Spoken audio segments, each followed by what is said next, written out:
சித்தார்த் திவியை தனது வலிமையான கரங்களில் தூக்கி கொண்டு அறைக்குள் சென்றான்.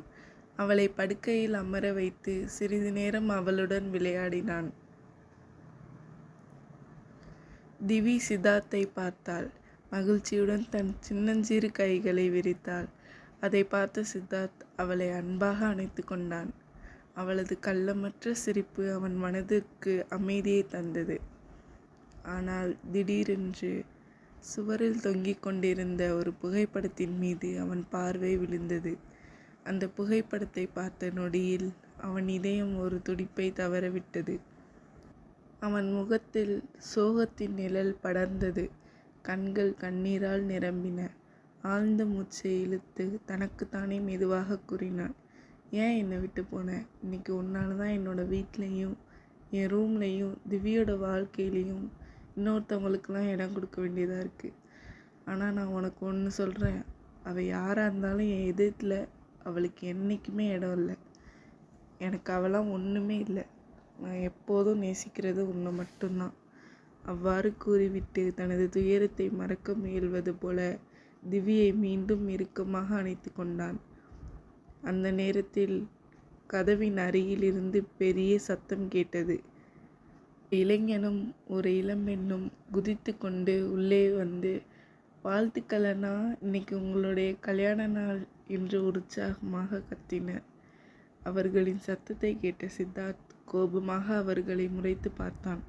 அவனின் கூர்மையான பார்வை அவர்களை உடனே அமைதியாக்கியது.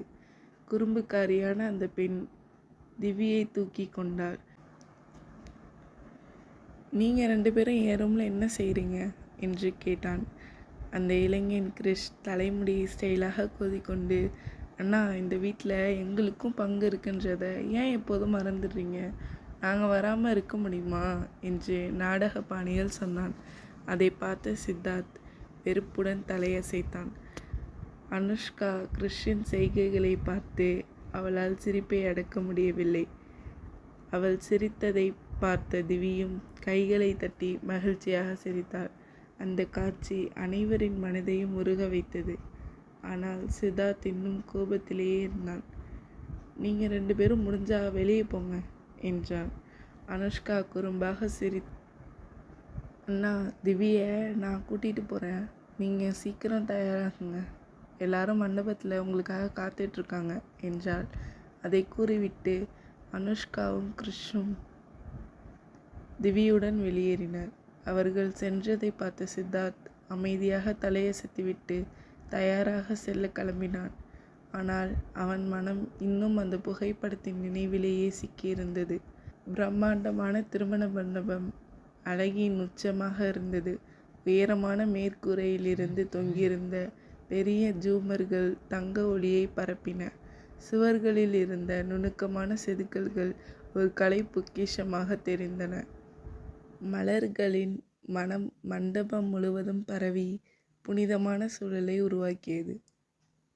மண்டபத்தின் நடுவில் இளஞ்சிவப்பு மற்றும் வெள்ளை மலர்களால் அலங்கரிக்கப்பட்ட திருமண மேடை ஒளிர்ந்தது. ஹோமகுண்டத்தில் எரிந்த புனித நெருப்பு அதன் சிவந்த தீப்பிழம்புகளால் தெய்வீக ஒளியை பரப்பியது. ஹோம பொருட்களின் மனம் காற்றில் கலந்து புனித உணர்வை ஏற்படுத்தியது.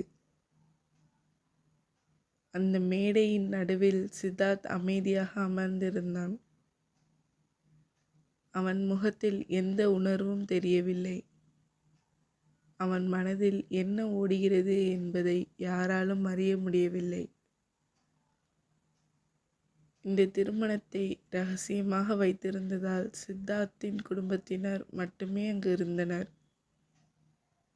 அல்லது அதற்கு பின்னால் அவன் மனதில் மறைந்திருந்த வேறொரு காரணம் இருக்கலாம். சற்று தூரத்தில் சித்தார்த்தின் தாய் நீலம் தனது மகனை பார்த்து கொண்டிருந்தாள். மகன் மகிழ்ச்சியாக இருக்க வேண்டும் என்ற ஆசை மட்டுமே அவரது கண்களில் தெரிந்தது. ஆனால் ஒரு தாயின் கவலை அந்த சிரிப்புக்கு பின்னால் மறைந்திருந்தது. ஒரு புறம் அனுஷ்கா அழகான ஃப்ராக் சூட் அணிந்து செல்ஃபியில் மூழ்கியிருந்தாள். அவளது நீண்ட பட்டு போன்ற முடியும் ஆழ்ந்த கருப்பு கண்களும் பளபளக்கும் நிறமும் அனைவரையும் கவர்ந்தன. அருகில் ராஜும் கிறிஷும் 3 பீஸ் சூட்டில் மிகவும் அழகாக நின்று கொண்டிருந்தனர். மண்டபத்தின் மையத்தில் அமர்ந்திருந்த சித்தார்த் மட்டும் புனித நெருப்பையே பார்த்து கொண்டிருந்தான். அந்த தீப்பிழம்புகள் அவன் கண்களில் பிரதிபலித்து அவன் உள்ளத்தில் புதைந்திருந்த சொல்லப்படாத கதையை வெளிப்படுத்துவது போல இருந்தது. அவன் கன்னத்தை இழுத்தும் தலைமுடியை வருடியும் விளையாடினாள். ராஜ் அவளை அன்போடு பார்த்தான். அப்போது பூசாரி மணப்பெண்ணை அழைத்து வாருங்கள் என்றார். அந்த நேரத்தில் கொலுசின் இனிய ஓசை மண்டபம் முழுவதும் ஒலித்தது. அனைவரின் பார்வையும் நுழைவாயிலை நோக்கி திரும்பியது. சித்தார்த் மட்டும் அசையாமல் இருந்தான். சிவப்பு மணமகள் ஆடையில் முகத்திரையால் முகம் ஓரளவு மறைக்கப்பட்ட நிலையில் வெட்கத்துடன் ஒரு மணப்பெண் உள்ளே வந்தாள். அவள் பெயர் ஆராத்யா. மருதாணி பூசிய கைகளும் நகைகளால் அலங்கரிக்கப்பட்ட நெற்றியும் இளவரசியைப் போல அவளை அழகாக காட்டின. மணப்பெண்ணை 2 பெண்கள் அழைத்து வந்தனர். ஒருவர் அவளது தாய் வன்ஷிகா.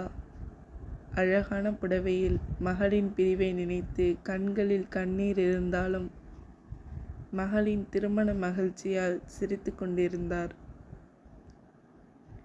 மற்றொருவர் 18 வயதான ஆர்வி, மணப்பெண்ணின் தங்கை. அவளது சிரிப்புக்குள் கூட அக்காவை பிரியும் வேதனை மறைந்திருந்தது. இருவரும் மணப்பெண்ணை மேடையில் அமர வைத்தனர். பூசாரி மந்திரங்களை ஓதத் தொடங்கினார். அப்போது 50 வயதான நவீன தோற்றமுள்ள ஒருவர் உள்ளே வந்தார். அவரை பார்த்ததும் வன்ஷிகாவின் முகத்தில் நிம்மதி தெரிந்தது. அவர் திரு நீலேஷ். அவர் கூட்டத்தில் யாரையோ தேடிக் கொண்டிருந்தார். பிறகு வழக்கமான ஒருவரை கண்டு, அஜய் எங்கே இருந்த என்று மகிழ்ச்சியுடன் கேட்டார். அவர் மணப்பெண்ணின் தந்தை அஜய் சிங். இருவரும் பழைய நண்பர்களைப் போல கட்டி தழுவிக்கொண்டனர். வருவதற்கு கொஞ்ச நேரம் ஆயிடுச்சு என்று அஜய் சிரித்தபடியே கூறினார். அவருடன் 28 வயதான ஜெய்ஷந்த் சிங் வந்திருந்தான். அவன் மணப்பெண்ணின் அண்ணன். ஷெர்வானி அணிந்திருந்த அவன் மிகவும் கம்பீரமாக இருந்தான். தன் தங்கையை பார்த்து மெதுவாக சிரித்தான். மணப்பெண்ணும் அவனை பார்த்தாள். இருவரின் கண்களிலும் சொல்ல முடியாத உணர்வுகள் இருந்தன. திருமண சடங்குகள் தொடங்கின. பூசாரியின் மந்திரங்களை ஒலிக்க மணமகனும் மணமகளும் புனித நெருப்பின் முன் அமர்ந்தனர்.